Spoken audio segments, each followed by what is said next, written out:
नमस्कार साथियों, एक बार फिर हाजिर हम आपके साथ एक नए और बहुत महत्वपूर्ण टॉपिक लेकर। यानी फ्रेंड्स, आज इस वीडियो में बात करेंगे गणित का नया बैच प्रारंभ किया, जिसमें आज हम बात करेंगे घन, घनाभ और बेलन पर आधारित प्रश्न, जो कि आपको स्क्रीन पे भी दिख रहा होगा। इस प्रश्न का अगर आप जवाब दे पा रहे हैं तो निश्चित रूप से आप अपनी तैयारी को परख पा रहे होंगे कि कितनी आपकी तैयारी है। ठीक है फ्रेंड्स, तो इसका जवाब कमेंट बॉक्स में जरूर दीजिएगा।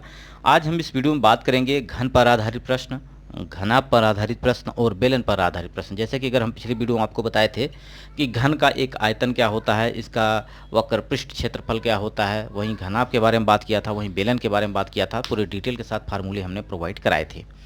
तो यहाँ पे आज हम बात करेंगे कि जैसा कि स्क्रीन पर दिख रहा है एक प्रश्न, किसी घन की भुजा को अगर 10% बढ़ा दिया जाए तो उसके आयतन में कितना वृद्धि हो जाएगी। तो सिंपल यहाँ पे इस प्रश्न का जवाब आप दे पाएंगे।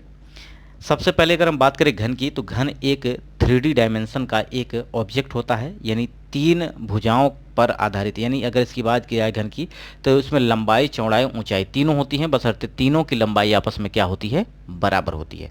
और इसके आयतन की बात करें तो ये होता है भुजा का वो क्यूब। भुजा का क्या होता है, ये घन होता है। ठीक, यानी पावर 3 होती है। तो सबसे पहले हम बात करेंगे इसकी ट्रिक की, उसके बाद मैं थोड़ा सा आपको बेसिक बताऊंगा। ठीक है, तो सबसे पहले हम बात करेंगे किसकी, ट्रिक की। तो ट्रिक की अगर बात की जाए तो यहाँ पे आयतन की बात की जा रही है। तो आयतन क्या होता है, जिसमें तीनों डायमेंशन होनी चाहिए। क्या होनी चाहिए, लंबाई, चौड़ाई, ऊंचाई। ठीक है, तो यहाँ तीनों समान है, इसकी लंबाई भी, चौड़ाई भी और ऊंचाई भी। तो अगर हम 10% को देखें, 10% को हम क्या लिख सकते हैं, लिख सकते हैं 10। अब प्रतिशत का चिन्ह जब हटाएंगे तो 100 नीचे आ जाएगा। ठीक है, अब यहाँ से एक जीरो से एक जीरो कट जाएगा, यानी 1/10 हो जाएगा। यानी अगर बात की जाए, पहले भुजा की लंबाई माना जाए 10 थी, तो एक की वृद्धि हो जाएगी तो कितनी हो जाएगी, 11 हो जाएगी। यानी 10 से कितनी हो गई, 11 हो गई पहली भुजा। दूसरी भुजा भी 10 से कितनी हो जाएगी, 11 हो जाएगी। उसी प्रकार से तीसरी भुजा भी 10 से 11 हो जाएगी, क्योंकि तीनों भुजाएं आपस में क्या होती हैं, इसमें समान होती हैं। अब इन तीनों का आप आपस में गुणा करिएगा, इनका तीनों का आपस में गुणा करेंगे तो ये कितना हो जाएगा, नीचे 1000 हो जाएगा। कितना हो जाएगा, 1000। और 11 का 11 में गुणा करेंगे तो 121, और 121 का 11 में गुणा करें तो ये हो जाएगा 1331। ठीक है, यानी पहले कितनी थी उसका आयतन, यानी घन का आयतन कितना था, 1000। अब बढ़ के कितना हो गया, 1331। तो सिंपल कितना बढ़ा है, 331। कितना बढ़ा है, 331। कितने में से, 1000 में से। ठीक है, तो परसेंटेज आप निकालना जान रहे होंगे, इनटू क्या हो जाएगा, ये आपका 100 हो जाएगा। ठीक, ये जीरो से एक जीरो, एक जीरो से एक जीरो कट जाएगा, यानी 10 नीचे बचा है, एक दशमलव लगेगा यहाँ पे। तो सिंपल आपका राइट आंसर हो जाएगा 33.1%। कितना, 33.1% की क्या हो जाएगी, वृद्धि हो जाएगी। ये तो रहा आपका ट्रिक। ठीक, अब बेसिक से अगर इसको सॉल्व करना है तो बेसिक से भी आप सॉल्व कर सकते हैं, यही वैल्यू यहाँ पे आने वाली है उसमें भी। ठीक है, मैंने आप आयतन के बारे में क्या बताया था, मैंने इसकी भुजा मान ली, माना घन की भुजा ए है, क्या है, ए है, और इसका आयतन क्या हो जाएगा, ए क्यूब हो जाएगा। ठीक है, अब वो कह रहा है कि भुजा को 10% बढ़ा दिया गया है। भुजा का 10% बढ़ाया, मतलब पहले भुजा कितना थी, ए थी, अब बढ़ा दिया गया कितना, 10%। 10 इंटू ए, अब बटे कितना हो जाएगा आपका 100। एक जीरो से एक जीरो कट जाएगा, यानी 10 एक कम 10, एक 11, तो इसके वैल्यू कितना आ जाएगा, 11a/10। ये भुजा पहले ए थी, अब भुजा कितनी होगी, 11a/10। ठीक है, अब आयतन की बात करते हैं। तो जब ए भुजा थी तो आयतन ए क्यूब था, जब भुजा 11a/10 हो गई तो इसका आयतन कितना हो जाएगा, पावर 3 हो जाएगा। तो सिंपल कितना हो जाएगा, 1331 बटे आपका नीचे 1000 इंटू ए क्यूब। ठीक है, अब ये आपका आयतन बढ़ के आया है, ये पहले आयतन था, इसका मतलब बढ़े हुए में से अगर पहले वाला घटा देंगे तो कितना वृद्धि हुई है पता चल जाएगा। तो सिंपल 1331 में अगर आप ये जो वैल्यू है माइनस कर देंगे ए क्यूब, ये क्यूब यहाँ भी रहेगा। ठीक है, अब यहाँ पे देखा जाए तो इसका तिर्यक हम गुणा करेंगे, यानी एक और 1000 का एलसीएम लेंगे तो आपका 1000 आएगा, और गुणा हो जाएगा तो ये सिंपल ये वैल्यू निकल के आएगी, क्या, ये निकल के आएगी 1331। 1331 माइनस ये हो जाएगा आपका 1000 और हमने क्या किया, भुजा का क्यूब कॉमन ले लिया बाहर और बटे ये हो जाएगा 1000। ठीक, अब इसको घटाएंगे तो वही वैल्यू आएगी कितना, 331 बटे 1000 इंटू ए पावर 3। ठीक है, अब देखा जाए तो यहाँ पर सिंपल कितने की वृद्धि हो रही है, ये वृद्धि हो रही है, इतना कितना हो रही है, वृद्धि हो रही है। तो सिंपल जब ये वृद्धि हो रही है तो आप इसको बदल सकते हैं किसमें, इसको बदल सकते हैं प्रतिशत में। मैंने आपको बताया प्रतिशत निकालने का फार्मूला होता है मान में वृद्धि बटे प्रारंभिक मान, मान में वृद्धि बटे प्रारंभिक मान। यानी मान में कितने की वृद्धि हुई, ये हुई 1300 कितना हुई 331, कितना हुआ है 331 ए पावर 3 बटे 1000। ठीक, ये तो वृद्धि बटे ए क्यूब, ये है प्रारंभिक। ठीक है, इंटू करेंगे 100। ठीक, अब ये 1000 जो है नीचे आ जाएगा, ए से ए कट जाएगा, ये 2 जीरो से 2 जीरो कट जाएगा, सिंपल आपकी वैल्यू आ जाएगी 33.1% की वृद्धि। इस तरह से आप निकाल सकते हैं।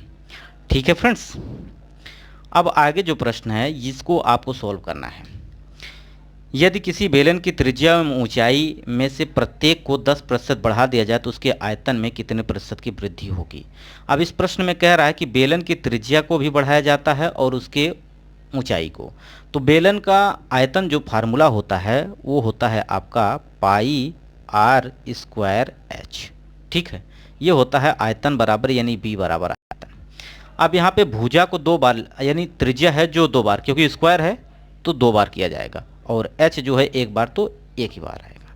तो सिंपल इसको भी आप सॉल्व कर सकते हैं ट्रिक से आसानी से।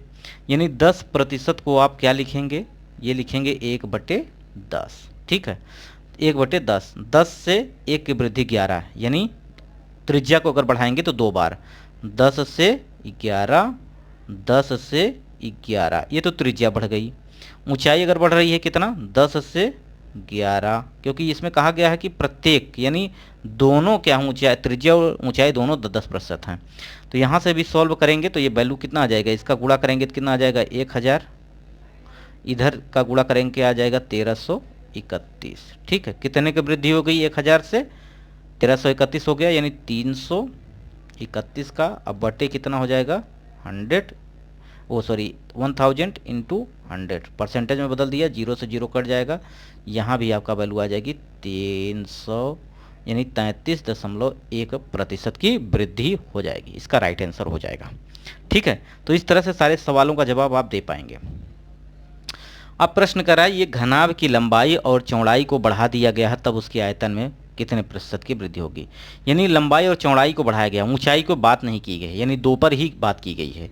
तो इसको सॉल्व करने के लिए सिंपल सबसे बड़ा फार्मूला अगर हम बात करें तो बहुत ही आसान है, इसको आप सॉल्व कर सकते हैं। ठीक, वो क्या है, ये होता है फार्मूला, अगर 2 की बात की जाए तो x plus Y plus X Y बटे 100।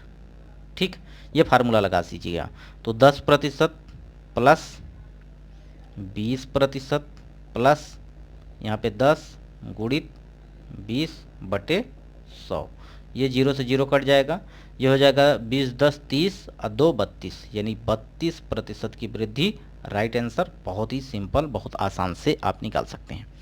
दूसरी विधि अगर मैं बताऊं आपको, जो मैंने पहले आपको बताया था, 10% को आप क्या लिख सकते हैं 1/10। ठीक, 20% को आप क्या लिख सकते हैं 1/5, यही लिख सकते हैं, क्योंकि 20 को अगर आप 20 लिखा है, अब इस प्रतिशत को हटाएंगे तो 100 नीचे आएगा, 20 पंचे 100, 1/5। अब 10% यानी 1 की वृद्धि 10 से क्या हो जाएगा 11, ये 5 से 1 की वृद्धि कितना हो जाएगा 5 से 6 की। तो सिंपल इसको आप गुणा करिएगा तो ये कितना हो जाएगा 10 पचे 50, ये 11 छक्का 66, यानी कितने की वृद्धि हो रही है यहाँ पे 16 की वृद्धि हो रही, कितने में से 50 में से, इंटू क्या करेंगे 100, सिंपल। तो ये 50 से काटेंगे 2 बार जाएगा, 16 दूना 32, तो यहाँ से भी आप इसका राइट आंसर 32% दे सकते हैं। ठीक है, तो बहुत ही आसानी से आप इन प्रश्नों का जवाब दे पाएंगे। अब प्रश्न है, एक घन का आयतन 1000 घन सेंटीमीटर है उसकी यानी यहाँ पे बात की तिर्यक लंबाई की बात की गई है। ठीक है, तिर्यक लंबाई, इसको थोड़ा सा यहाँ पे काट दीजिएगा। यहाँ पे आपका क्या है, तिर्यक लंबाई लिख लीजिएगा। ठीक है,